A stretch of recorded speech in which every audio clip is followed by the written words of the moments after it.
Hello, hello, hello, beautiful people.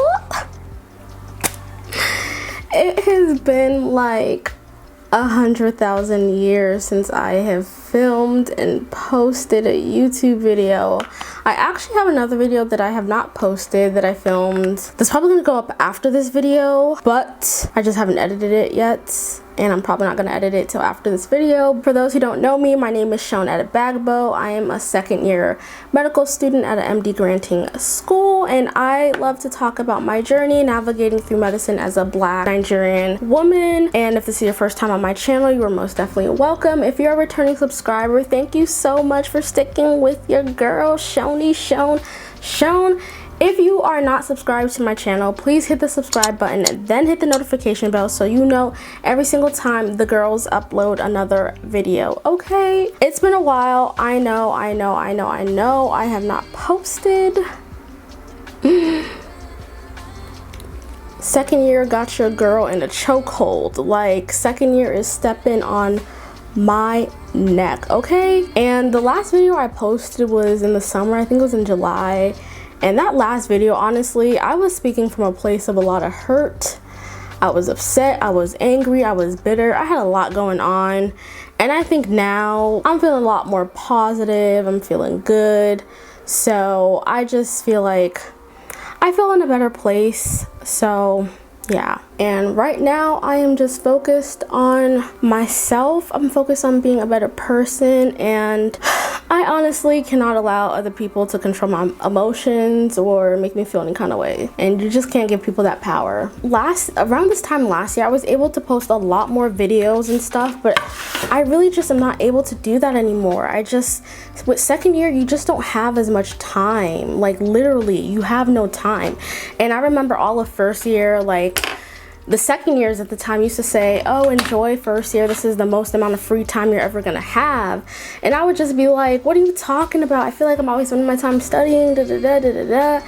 And they weren't lying. Like, this is literally like, well, first year was literally the only time, looking back now, that I had the most amount of free time. Because second year now, I just don't have any time, like, literally. And I'm just like, they were not lying.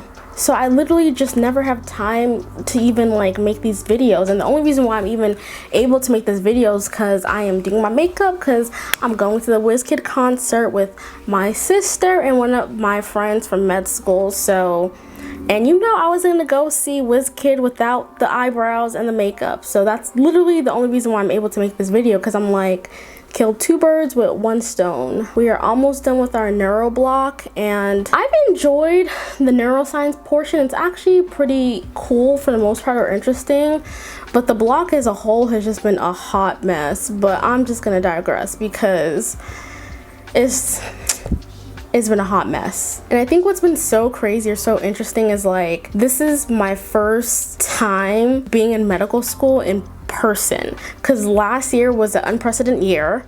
We literally had medical school basically on Zoom, and this year it's a hybrid model, but there's so much more in person. Like, I would say maybe 10% is online, like 10%, and everything else is in person now. So it's a very interesting dynamic. And granted, still nobody comes to class because classes are live streamed, so everyone still watches it from home or wherever. But because my work studies is being like the AV tech and helping the professor get set up, I personally still have to go to class in person. So school is 100% in person for me, at least. And it's so interesting being back. And I remember the first week of school back, I walked into the med ed building and there were so many first years, and I just felt like the Mr. Krabs meme. I was like, because I would remember last year when I came in, like, it would be like ghost town, because obviously no one was there, and if you were there, it was for like this one-off session or something. So I was just like, oh my gosh, there are so many people here. But more importantly, why are these first years so happy? Like, it would just get on my nerves. I would walk into the building, the school building, and they'd just be happy, talking, hanging out with their computers out, and I'm just like, what is there to be happy about? What are you smiling about? And I'm just like, this is like prime second year, being jaded, like the excitement of medical school has worn off, and you're just like this grumpy elderly second year med student, and like I was just like, wow, let me let these first years, let me let them have their time, let me let them be happy, because eventually they will be like me and there will be a new class of people who they will feel that way about as well. But honestly, I really enjoyed getting to know the first years, because I don't know if I've mentioned this in one of my previous videos, but I'm the diversity rep for my class, and up until last week actually, the first years hadn't picked their class council yet, or their student council. So I had just been, you know, offering like office hours for their class, you know, just to kind of get to know them, you know, make them feel welcomed and stuff. And a decent amount would come to my office hours every week. And it was just really exciting to get to know them and talk to them and, you know, kind of give them advice about studying or just talk about my experience. Granted, I'd say like 20-30% of the time I would complain and be negative, but the other, you know, 70% of the time I'd be positive, giving them advice, telling them how I study, or you know, just kind of being there as like a vent session for them and letting them talk or complain or ask questions or just, you know, take study breaks. And I honestly really enjoyed that one, because it let me get to know them a bit better, and I hope that they felt a bit more welcomed, or they felt that they felt like they can get to know upperclassmen. And the reason why is because, at least, and I don't know if this would have been different if I didn't start medical school in the pandemic, but I feel like in medical school, just because of the way it is and the way the curriculum is, you don't really get that same kind of like experience like you do in college, where you would be taking classes with people from all 4 levels, right? Where it's like you could be in a chemistry class and there'd be freshmen, sophomores, juniors, seniors. Like in medical school, everyone in your class is in your year, right? Because every single like year has their own curriculum. So I didn't really feel like I knew people in second year. I didn't really feel like I knew people in third year or fourth year. Granted, third and fourth year, they're not even on a campus because they're in clinical rotations. In second year, they're like doing their own thing. So I just really wanted them to feel like, at least, you know, they could like feel like they got to know upperclassmen in some kind of way. Granted, I was the only upperclassman there, but you know, I just want them to feel like they have that connection, or they had someone older that they can go to kind of reference and be like, hey, like how was this block for you, or like, you know, is this the same way that this happened for your year and stuff like that. So I just wanted them to have that, and you know, just wanted to chat with them and hear their experience. You know, one of the things that I really love is mentoring, as you guys probably know, and I just love like lifting as I climb. So it was really fun to get to know them. Honestly, I just be kicking with them now. If I see them at school now, I'd be like, how you doing? What's up? Like, actually just yesterday evening, like I texted one of them and I was like, oh, I'm gonna be on campus like literally all day if you want to study together. So we were just studying together for a little bit. They're cute or whatever, you know, first years are cute, they're cute. But I think the excitement of medical school has started to wear off, because now they're in their second block and things have started to get real for them. So we'll see. And it's so funny because a few people that follow me on Instagram and stuff that started medical school this summer have like DM'd me or texted me or have told me, they were like, Seun, like, you know, you were so right about medical school. Like, it is ghetto out in these streets. And I was like, did I lie?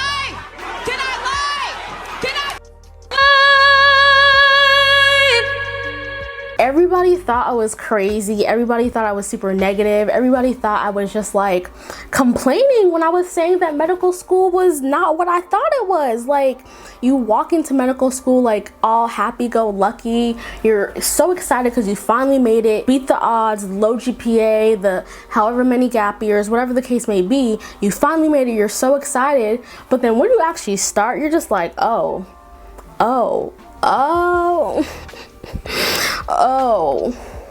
bet, you know? It's actually been pretty funny to see like reactions of how like some of my followers are just like, wow, medical school is intense, and like, you were right. And I'm like, of course I was right. I wouldn't lie to you. But sometimes you won't believe someone until like you actually experience it yourself. So it's just been interesting to see like this new generation start medical school this summer, and it's been super rewarding to see that. And also, what I tell people and remind myself is everyone's journey is different, and medical school is going to challenge people in different ways, and like the way it challenge one person is not necessarily going to be the way it challenges someone else. So it's been exciting just to see how everyone has acclimated to their first couple of weeks of medical school. So those have kind of been like, I'd say probably the highlights so far of second year for me. The not so fun stuff about second year, I would say, is second year. And I think like the biggest thing, like I mentioned before, has just been like just not having time. I don't know, the moment second year started, I felt like I was already behind just because there's so much to do and so much to think about in second year. And obviously the first thing that comes to mind is step one.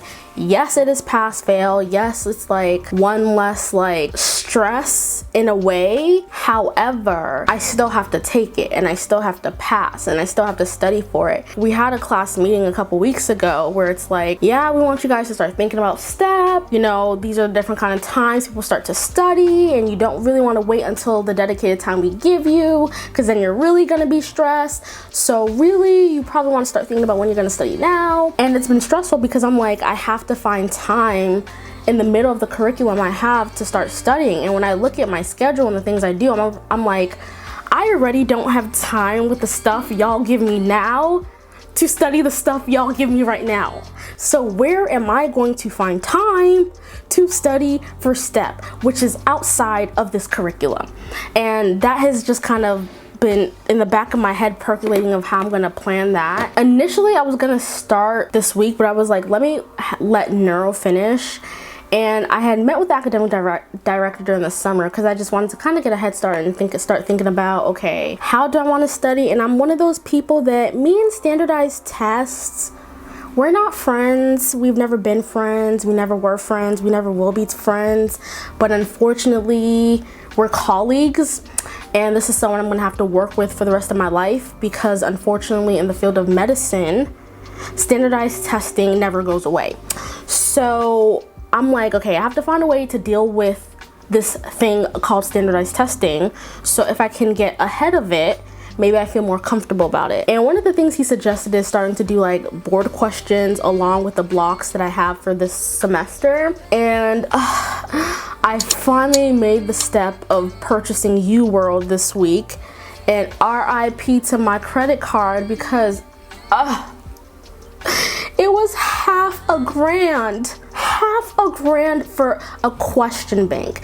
Unbelievable. And it just infuriates me how much of a money-making business the whole entity of medicine is, from just the healthcare system of just charging for healthcare downright to people who are trying to become healthcare providers, like just the process of becoming one. Like you pay thousands of dollars to apply to medical school, to prepare for medical school, you pay thousands of dollars to get the education, you pay hundreds to thousands of dollars to prepare for your board exams, to take your board exams in medical school, to prepare for your board exams. It is ridiculous. And I'm like, why am I spending almost $600 to study for my first board exam? It does not make sense. Like, it just, it makes me so upset. But hopefully when the remaining half of my stipend from my summer internship comes in, that should kind of even out what my credit card is saying right now, hopefully. And I'm gonna just have to stack up my work study coins to pay off the remaining amount because it is not cute. My credit card balance is not looking cute right now. UWorld will not let me be great. But you know what's gonna be great? Me in March when I pass this board exam, okay? There's that. I have not been happy about that, but I'm gonna try to start doing like UWorld questions and trying to like do that along with my studying. And I'm hoping October I'm really gonna get into like some kind of routine where I'm maybe studying 2 to 3 hours 3 days a week, you know, reviewing first year content. We'll see how that goes. We'll see. Okay, Starquisha. I'm really doing a light look because I'm going to a concert. It's gonna be hot with, you know, people. We don't know people so I'm going real light with everything today. Apart from not even having time to figure out what I'm going to study for the boards, I just feel like even with that, I try to still make time to feel sane, even though I don't. One of the hacks I've been able to incorporate into my schedule is like Anki in the gym. So like I'll go to the gym and do my Anki card, so that way I'm still studying but I'm also exercising, so it's like I don't feel like I have to choose one. I can do both. It's called efficiency. Another thing is, you know, also trying to make time for people you care about. So like every Friday, sometimes Saturday, depending on how busy, like me and my boyfriend will do Zoom movie dates. And like we'll alternate each week of what movie to pick or something like that. But those are really the only things I kind of do right now for like self-care. Apart from that, I really don't have any other time or means of self-care. I mean, at the end of the night, once I'm done studying and everything, I'll watch Love Island, which has been really interesting. I've been really into Love Island UK. They got some good seasons. I've only watched 2, so I don't know if maybe that's a fair judgment to make quite yet. I will say so far for me, apart from just like not feeling like I have any more time, I think one of the biggest challenges of second year so far for me has just been like the transition from first year to second year, which sounds weird. And I feel like now that I'm in second year, there's this greater expectation to move away from like, okay, you know, just focus on doing well on your exams. And now it's like, we want you to start thinking like a clinician. Initially, my school kind of started that towards the end of first year. And I think what was hard, at least for me, was that in first year, I was just so focused on like doing well in my blocks and passing my blocks and everything that I kind of left like primary academic stuff. I kind of like left that last minute and didn't really take it seriously, or didn't really understand the importance of it or how it was laying the foundation for second year. Because now we're in second year, they're really starting to expect us to think like clinicians and really starting us to think about, okay, differential diagnosis and how do you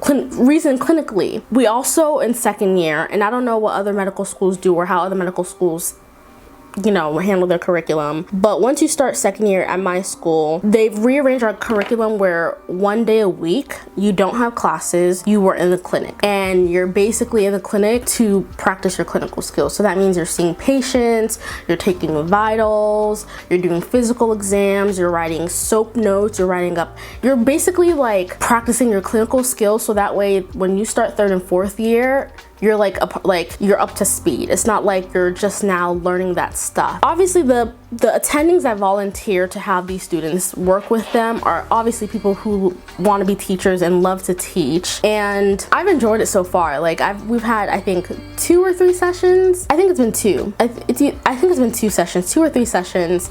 Y'all, the very first session, this was a rookie mistake. The very first day, the very first session, I came early. I woke up early. I had my white coat. I packed the lunch. I was ready. I had everything. You couldn't tell me nothing. I forgot one thing that day. Ask me what I forgot. Ask me what I forgot. Y'all, I forgot my stethoscope. I forgot my stethoscope on the first day. And do you know what was the most embarrassing part of that? Our preceptor actually wanted us to start seeing patients that first day. So that first day I was seeing a patient, and my preceptor was like, okay, go examine their heart and lungs. And I was like, I would love to do that, sir, but there's one issue. I don't have my stethoscope today. And he was like, Seun. I was like, sir, I know. No one is more embarrassed right now than I am. I know. And I was just like, of all the things I could have forgot today. How did I forget that?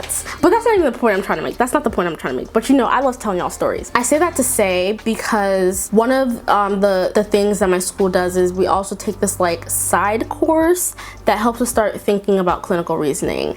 And at the end of second year, we had a couple sessions, and they have us do like student evaluations for ourselves of how we think we're doing. And I had given myself, I think, below expectation on most of them. But you know, the way I think about these student evaluations is you got to be humble and then let the faculty, you know, tell you, oh no, you're doing better than you think, you know. So I had put below expectation, partially because I was like, half of the time I don't really know what's going on here, but then also I don't think I'm doing that bad.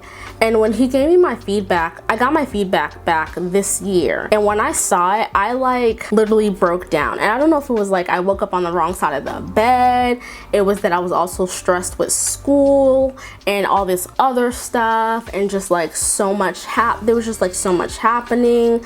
I literally just like lost my wig cap. And I think like seeing that evaluation where he literally ranked me below expectation for everything was a wake-up call for me, and it made me realize that like second year is no joke, and like there is this expectation that they expect us to start thinking clinically, and they want us to be able to see a patient presentation and start thinking about, okay, what could be going on with this patient. And they want us to have these different illness scripts in our head of like, okay, if a patient has pneumothorax, what are the presentations of that? Or if a patient has MI, what are the presentations of that? Or if the patient has, you know, just musculoskeletal pain, like what are the presentations of that? And how do we come up with a differential diagnosis? And how do we collect data from the patient? And how do we, you know, use this information and information from the patient to kind of use likelihood ratios to decide like what is more likely, and decide like how do we treat the patient, and decide what is our probable diagnosis. And I think that's been really challenging for me to move my mindset from like Anki cards, memorize, do well in school, to like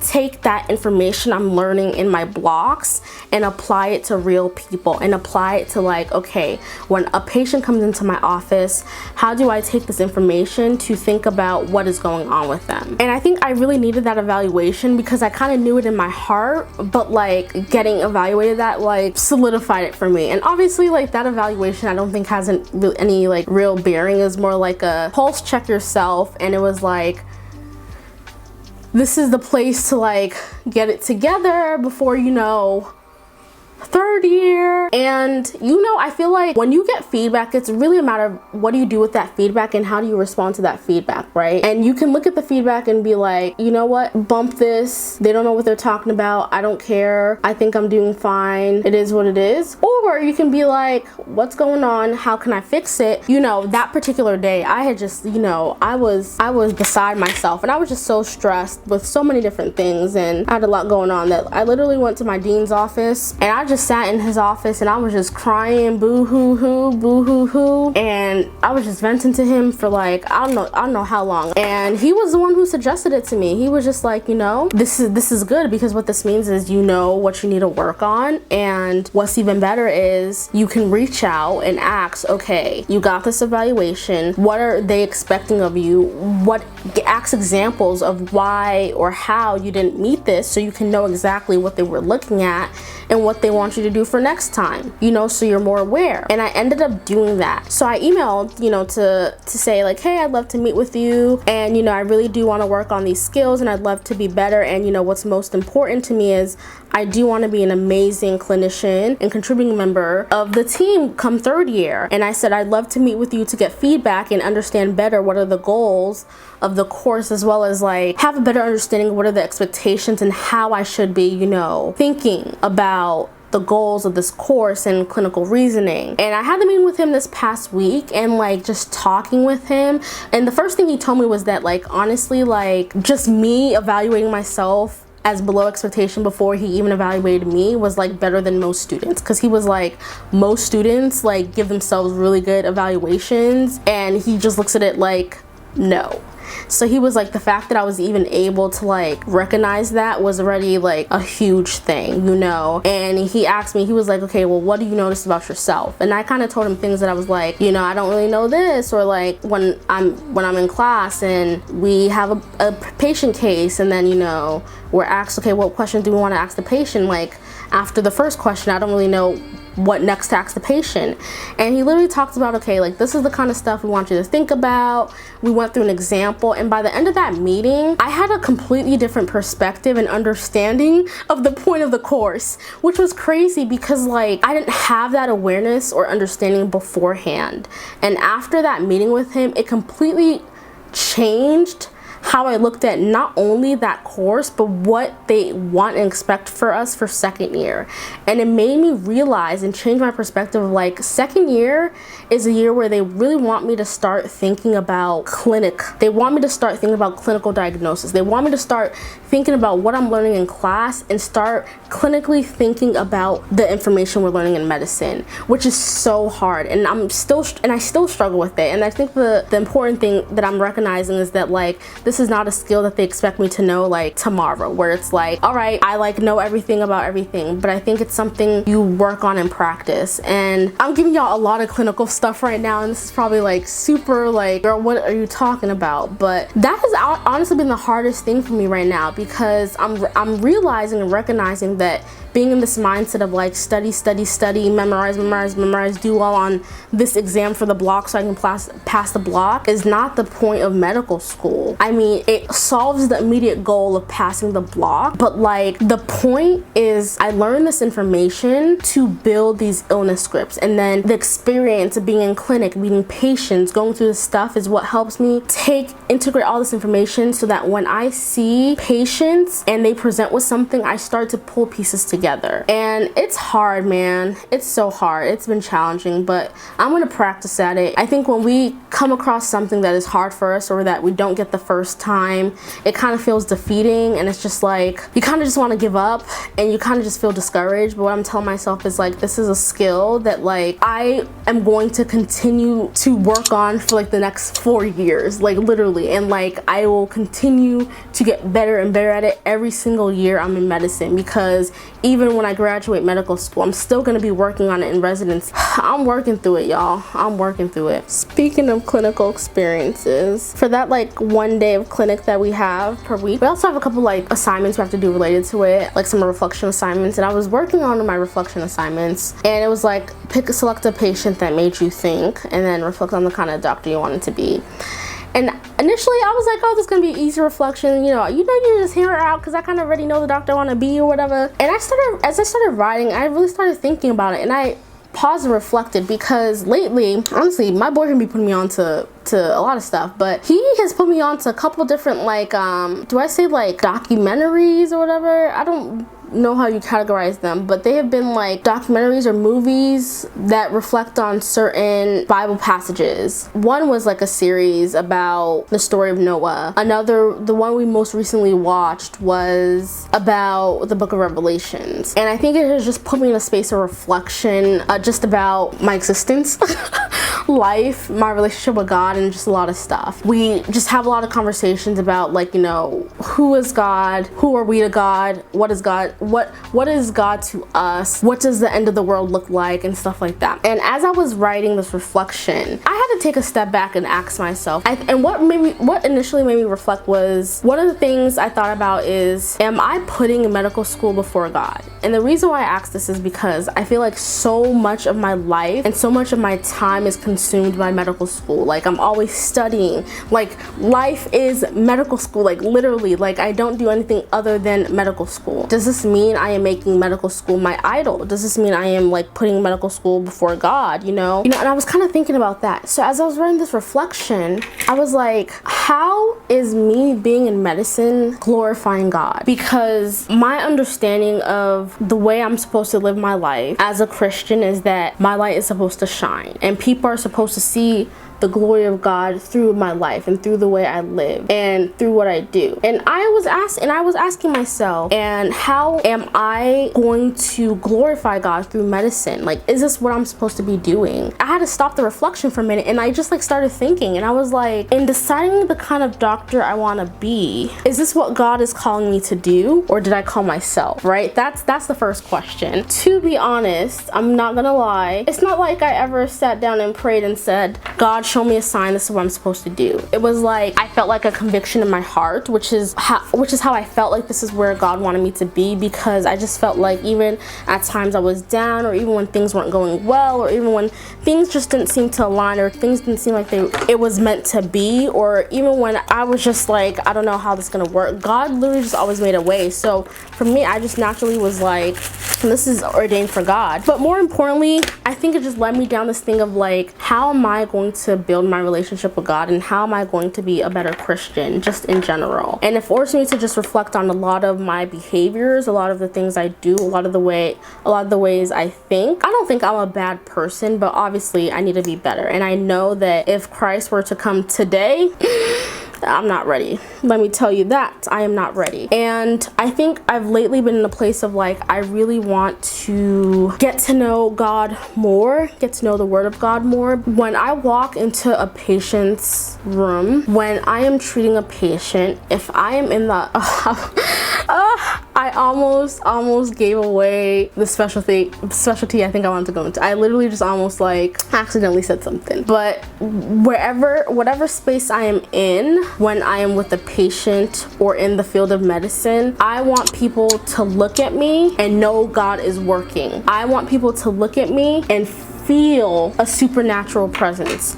I want the patients, no matter who or what they are, what they believe in, you know, their religious background, when they walk in, when they see me, a sense of unspeakable peace comes over them. A sense of just understanding, you know, where they are just like, they know that they are in good hands. They know that I am going to do my best. And I also want God to like, I don't know if this like is even, I mean, nothing is impossible for God, to be honest, but dare I say, should I reach that level of spirituality that under my care no patient ever dies? Dare I say it? Like, and I say that's a very bold statement to make, but I do believe if I do my part to strengthen my relationship with God and follow His word and live my life accordingly and work in His purpose and move as the Spirit leads, I think there's nothing impossible for God, you know? But who knows? I think above all, where I'm at right now in life is I'm just in a space of wanting to know God more and wanting Him to be enough. I think, if I'm being honest with myself, I think I've fallen into the trap of at times wanting to find validation or thinking that human beings are going to be enough for me, and wanting to find that peace in God and recognizing that God is enough and He should be enough, and He actually is enough. I've just really been in this space of a desire to know the Word of God for myself, because even in the documentaries that we've watched together and stuff where they analyze the Bible, I think they're amazing, but it's also wanted me to like, I want to know the Word for myself too, so that when I also watch these documentaries and have these discussions, I also am like, I know what God says, you know? Like, it's not like I'm at the mercy of what other people say that God says or anything like that. The best way to know your Creator is to know what He says, and everyone has access to that, and that's the Bible. In a world where I feel like I never have time just like listening to the Bible on audio, and my goal is to get through the Bible. I finished Genesis and with a good time. Honestly, audio books will change your life. Finishing Exodus, and it's just also interesting to just hear the lives of people in the Bible too, because I feel like through listening to their stories, you can hear the everyday struggles and realize that they dealt with similar human emotions and things like that as well. I think the Bible is a pretty relatable book, but that's where I'm at. I'm feeling in a much better space, to be honest. School's gonna be school. That's never gonna change, unfortunately. The boards are upon us, but we move. As nervous and anxious as I am, God has brought me this far. It's my prayer He will not forsake me. This one I bet do we did choppa. Is that what you wore into the concert? My black blazer. Okay, Starkeisha. Concert finna be packed with Essence fans. Because I'm a OG WizKid fan, like from the Pakuruma days, not from the you don't need no other body. My main priorities are working on my relationship with God, doing better and maintaining relationships with people I care about. I have a new sense of appreciation for my friends and my loved ones outside of medicine that I didn't have before, honestly. I'm now so much better with responding to text most of the time. They really kept me grounded this summer. I also this summer learned to say no. I think one of the things that really led to my burnout was I have a hard time saying no, even when I know I don't have the capacity. And this summer, I literally was just like, I can't. As hard as it was in the moment, it felt so refreshing to like reclaim my time. And I learned to value myself and value my values, if that makes sense. Like I know the kind of values I hold in my heart, and I am not keeping people around me that do not align with those values. If you don't align with my values, if you don't align with the values of God, if you don't align with my purpose, if you don't align with anything that does not help me grow, become a better person, keep that energy, please. I'm not here for it. Thank you so much for supporting me and sticking with me and watching my videos and following my journey. I hope you guys enjoyed it. This was just a little mini like life update slash second year update slash kiki with y'all. As you guys know, I may not be able to post as consistently as possible because, you know, the deeper you get in medicine, the more they take away your time. But you guys know when I do have time, I will post and let you guys know what's going on, how ghetto it is out here, and how I am coping. If you are not subscribed and you finish watching this video, go ahead and click subscribe and hit the notification bell so you know every single time I upload another video. Follow me on the Instagrams if you're not following me already at @theprettybed_. So I will see you guys later.